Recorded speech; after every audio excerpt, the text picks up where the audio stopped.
dhawaan ayuunbay ahayd markii maamulka dowladda hoose ee degmada Berbera oo goob fagaar ah ku soo bandhigayay waxqabadkooda sanadkii la dhaafay ee 2021 oo qaar ka mid ah shacabka magaalada Berbera oo su'aalo ku weydiinayay mas'uuliyiintaasi ay ka dayriyeen adeegyada xarumaha caafimaad ee hooyada iyo dhallaanka in aanay lahayn shaybaadho lagu sameeyo bukaanada kala duwan ee lagu cabiro dhiigga iyo haweenka uurka leh.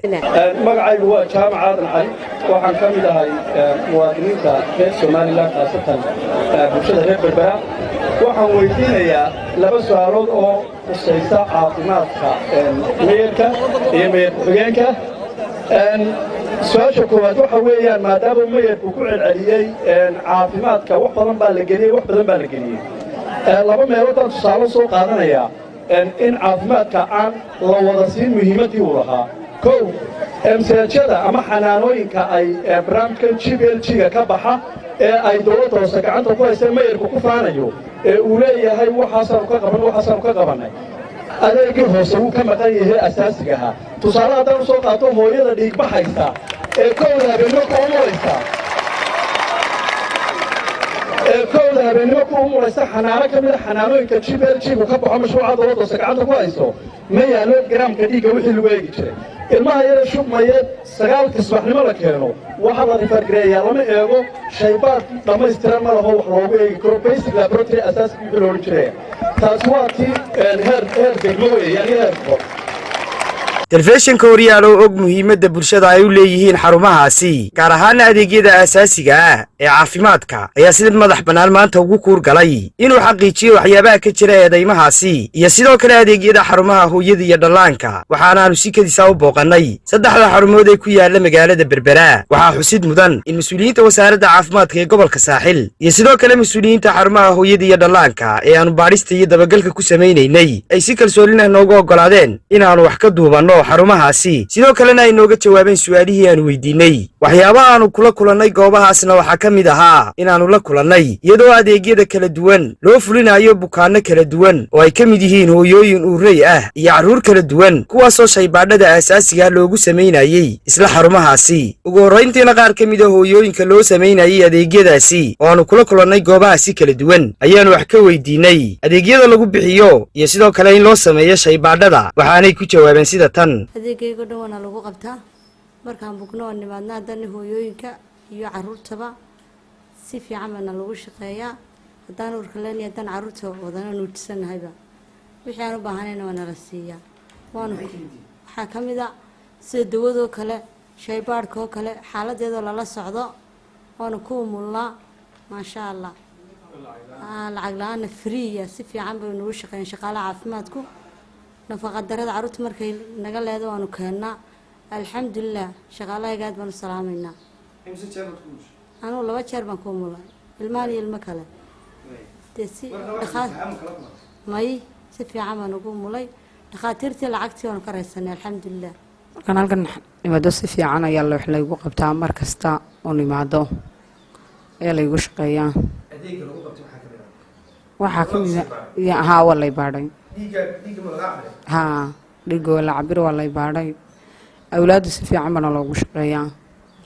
sidoo kale waxa iyaguna warbixin nooga bixiyay mas'uuliyiinta kala duwan ee ugu sarsareeya xarumahaasi caafimaadka ee hooyada iyo dhallaanka ee magaalada Berbera waxaana hadaladoodii kamid ahaa magacaygu waa Caasha Artin Buush waxaan hay team leaderka xanaanada Moscow waxay xaafadan ku taalaa xanaanadan ku taalaa xaafada Moscow waxaan u shaqeysaa xaafado aad ballaaran oo 5 xaafadood kamid ah waxay ka fargaraysay dad badan oo buur ahaa oo ama ku dhibbanaa inay meel kala tagaan ama lacag bixiyaan waxaanu bixinaa adeegyada oo dhammaystiran haddii hooyadii uurka lahay tahay adeegeedii oo laga qaadayo wax alle wixii ay u baahnayd malaariyada laga eegayo HB-geedii la eegayo blood sugar-keeda ama macaankeedii la eegayo maxay dhahdaa screening-kii loo samaynayo HIV iyo waxyaalaha la midka ah la samaynayo dawadeeda la siinayo nafaqadar hadii hayso hooyada nafaqadareeda la siinayo xaaladeeda ilaa intay dhalayso ilaa intay 40 baxayso lala soconayo waxaan u leenahay qayb dhalmada ah oo adeegeedu u dhan yahay maxay dhahdaayay hooyada xaaladeeda xanuunadeedii oo dhan wixii ilaa intay uurka yeelatay ilaa intay dhalayso lala soconayo hadii ay hooyadaasi u baahato qalliin xanaanada ka baxsan waxaan u qornaa warqad free ah hooyada xanaanada ku xidhan ee aanu gudbinaa cisbitaalka haddii cesarean section loo sameeyo mar laga qaado wax lacag free baa loogu shaqeeyaa. magacaygu waa Mursal Axmed Jaamac waxaan ahay maamulaha xanaanada magaalo cad. xanaanada magaalo cad waxaa la dhisay xariga laga jaray 26 Oktoobar 2022 ilaa maalintii la furay ilaa maanta adeegyadeedii aasaasiga ahaa ay si toos u bixinaysaa. xaruntan adeegyada ay bixiso waxaa ka mid ah adeegyo kala duwan oo ah adeegyadii aasaasiga u ahaa xarun caafimaad. tusaale ahaan adeegyada ay bixiso waxaa ka mid ah qaybta tallaalka caruurta ilmo kasta oo ka yeeshan jir ayaa lagu talaalay xaruntan oo qaata talaalay nooc kala duwan ah.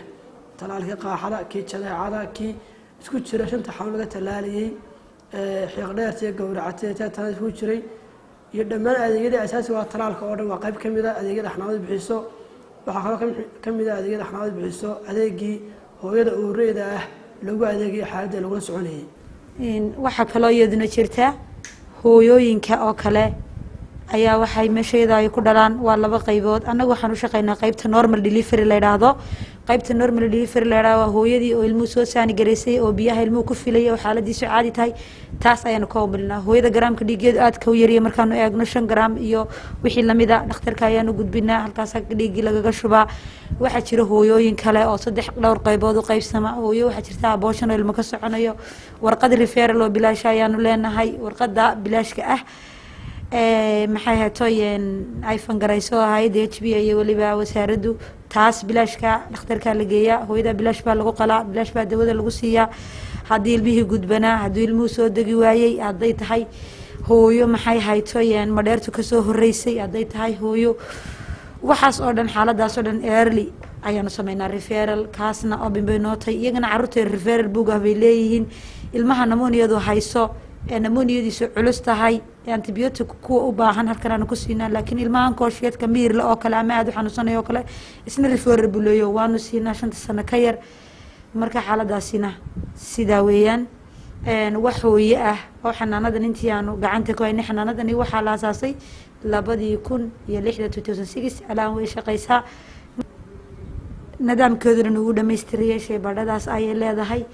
wax hooyaa oo dhiig wax ugu dhimatay ma jiro. Gamutaa Ismaan Ali wararka Horyal TV Berbera.